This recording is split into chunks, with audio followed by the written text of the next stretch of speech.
Leysen Töhvәтуллинаның pedagoglik stajı 9 yıl. Qamir Батыр балалар бакчасы мөдире булып, әле күптән түгел генә эшли.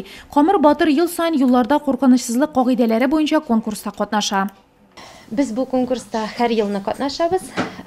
Balalar bilen her vakitte de işini alıp barabız. Yol yürü kagidelerin iğrenəbiz. Her bir bala bilen iğrenəbiz. Her birisi bilen oynayız, oyunlar.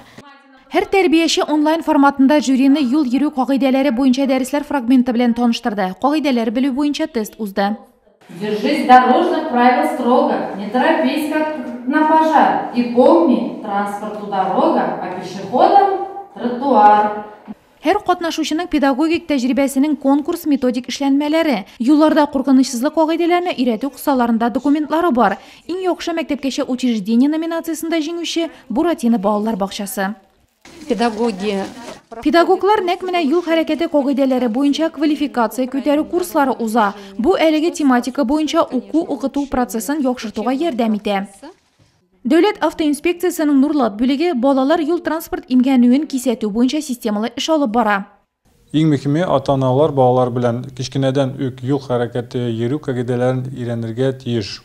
Балалар пассажир буларак машинада йөргәндә автокреслода утырырга тиешләр.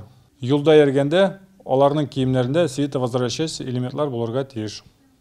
Конкурста 28 мәктәпкәчә белем бирү учреждениесенең 15-е, Нурлат районы һәм Нурлат шәһәре балалар бакчаларыннан 13 тәрбияче катнашты. Алтын балык 2нче урында. Шәхси беренчелектә 5нче һәм 4нче урыннарны Теремкәй балалар бакчасы һәм балалар үсеше үзәге тәрбиячеләре алды. 2нче урында бал кырты тәрбиячесе Илмира Гыймадиева. 2 номинациядә җиңүчеләр Нурлат районын республика дәрәҗәсендә тәкъдим итәчәк.